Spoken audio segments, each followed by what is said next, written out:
Assalamualaikum warahmatullahi wabarakatuh.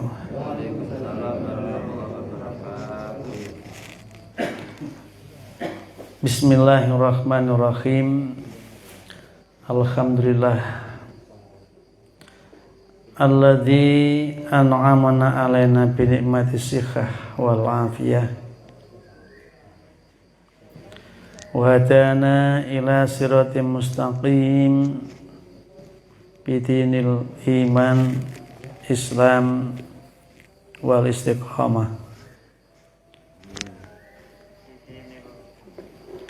Nahmaduhu wa nasta'inuhu wa nastaghfiruh wa na'udzu billahi min sururi anfusina wa sayyiati a'malina. Allahumma sholli wa sallim wa barik ala nabiyyina Muhammadin wa ala alihi wa ashabihi wa man tabi'ahum bi ihsanin ila yaumil qiyamah. Rabbi shrah li sadri wa yassir li amri wahlul 'uqdatam min lisani yafqahu qawli. Rabbana zidna ilma warzuqna fahma waj'alna min ibadikas sholihin. Amin. Sampai di paragraf yang terakhir ya, 272 ya, paragraf terakhir.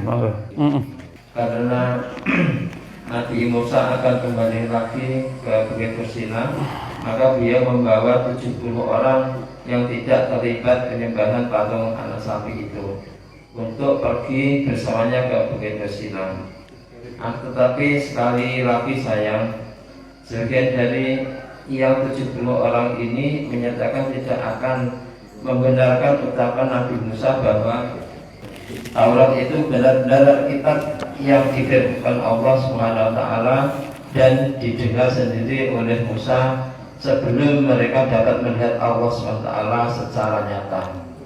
Allah Subhanahu wa taala berfirman, "Wa yaqulun ya Musa lan nu'mina laka hatta narallaha jahratan fakhadatkum sha'iqatu wa antum tanzurun." Ketika kamu berkata, wahai Musa, kami tidak akan beriman kepadamu sebelum kami melihat Allah dengan nyata, karena dengan terang. Karena itu kamu disambar halilintar, sedang kamu menyaksikannya. Al-Baqarah surat ayat ke-55. Kalau kemarin itu menurut riwayat Ibnu Katsir bahwa yang tidak terprovokasi oleh Samiri ya, itu hanya tersisa 70 orang yang kemudian mengelompok bersama dengan Harun, karena yang diserai untuk membimbing selama 40 malam ditinggal ke Tursina itu adalah Harun. Nah, 70 yang tersisa itu pun sudah terpengaruh dengan pola pikir materialisme yang dibangun hanya 40 malam oleh Samiri. Nah, jenengan rada jero sithik ya.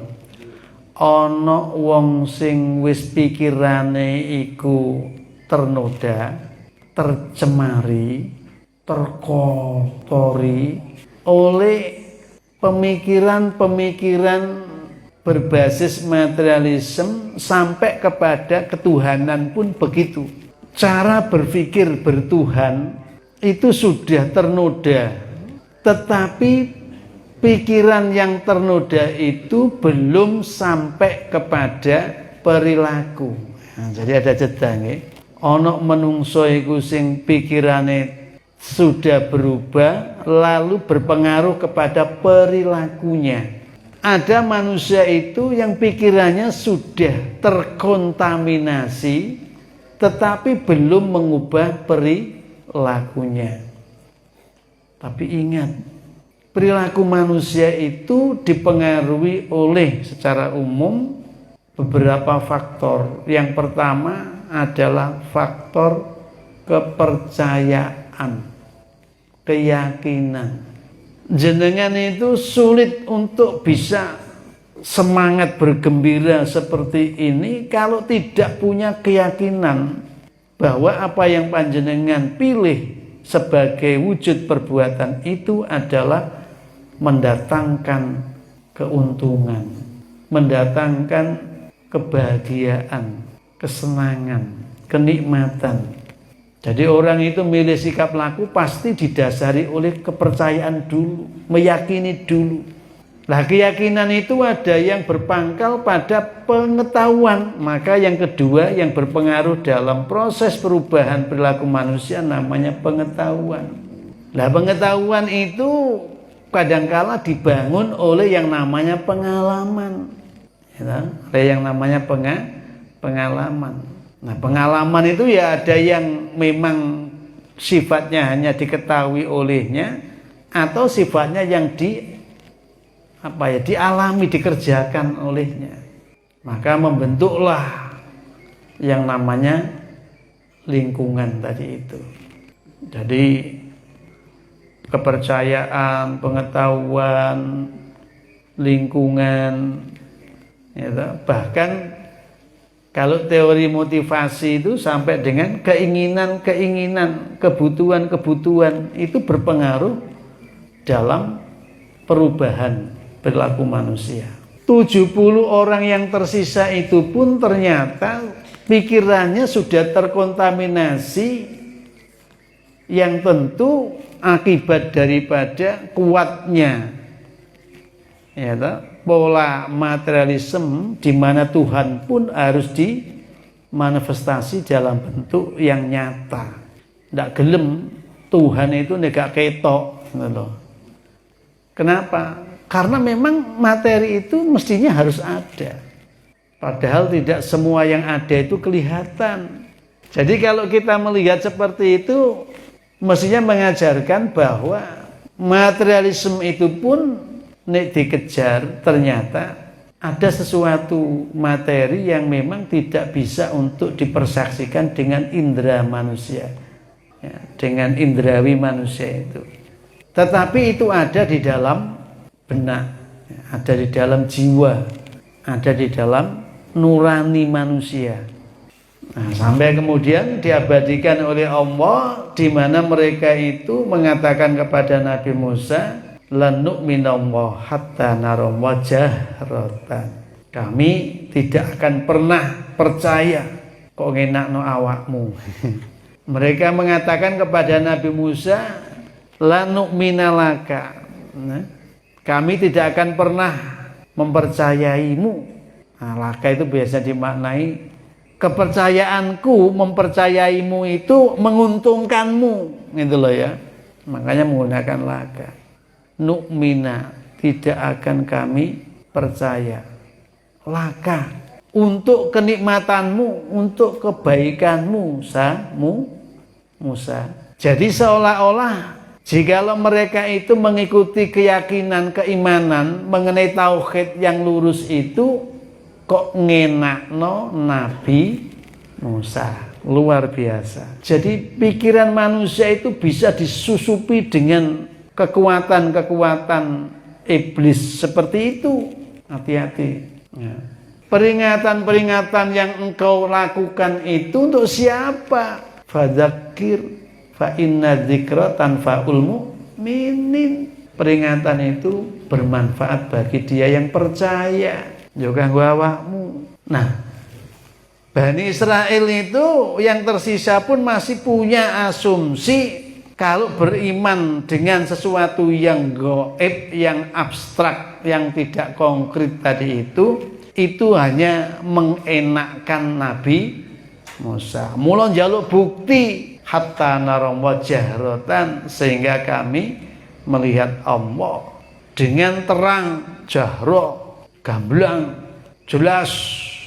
Apa yang diminta oleh Bani Israel kepada Nabi Musa Di sini belum ada uraian apakah lebih dulu Musa minta melihat Allah atau setelah kaumnya meminta supaya mereka bisa melihat Allah, kemudian Nabi Musa minta untuk bisa melihat Allah.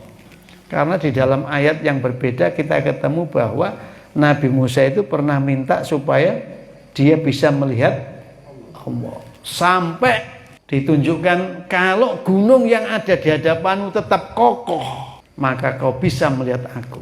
Tapi ternyata sebelum sampai nampak Allah, gunung itu sudah hancur, lebur, dan Musa semaput. Apa to ya Musa njaluk ngono mergo dituntut karo umatnya, atau memang Musa itu punya insting gitu, bahwa umatnya itu akan minta pembuktian seperti itu sehingga dia mengawalinya. Ya, coba diterus Pak Ayom. Mereka belum dapat meninggalkan cara berpikir materialismenya, belum dapat mempercayai segala sesuatu yang bersifat gaib. Padahal sebelumnya Allah Subhanahu wa taala sudah memperlihatkan kekuasaannya dengan memberikan beberapa mukjizat kepada Nabi Musa dalam rangka membebaskan mereka dari cengkeraman Fir'aun, mulai dari tekad menjadi ular sampai membelah lautan. Sekarang mereka meminta sesuatu yang tidak mungkin dipenuhi oleh Allah Subhanahu wa taala. Serta-merta Allah Subhanahu wa taala kemudian memerintahkan halilintar untuk menyambar mereka. Naudzubillah. Wong iki neko-neko wae.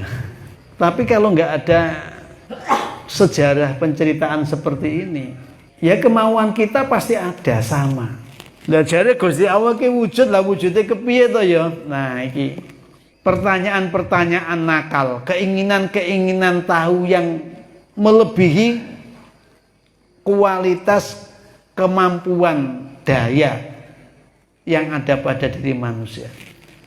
Karena Allah itu Maha Rahman, Maha Rahim, penuh welas asih, penuh kasih sayang kepada manusia ini, maka dituntun dan dibimbing cara untuk berpikir, cara merunut nalar, noto pikiran, noto kerentek, noto kemauan, noto laku, sikap, tindakan, dan perbuatan. Dituntun, itu ben ora banjur keliru. Karena memang semua itu memungkinkan untuk dikembangkan oleh yang namanya manusia itu. Jadi daya kreativitas manusia dan daya inovasi yang ada pada diri manusia itu dahsyatnya luar biasa. Nah, maka di dalam penceritaan ini permintaan Bani Israel untuk bisa melihat Allah dengan gamblang, gitu, dengan jahar tadi, langsung dijawab oleh Allah dengan diberi suara yang keras. Kemudian mereka itu mengalami pingsan. Bukti-bukti yang nyata secara empiris bisa diterima oleh indria manusia belum tentu bisa untuk mengubah mindset orang itu. Apalagi berdimensi kepercayaan. Beratnya urusan percaya nggak percaya itu di situ. Wis, ngono ae sing loro maneh gak tak omongne. Anu mang papat to. Heeh, loro ae. Siji akalmu aja sampai luruh karena amarahmu. Kemudian yang kedua, agamamu aja ajur gara-gara hasadmu. Ini loh contohnya Bani Israil. Terima kasih.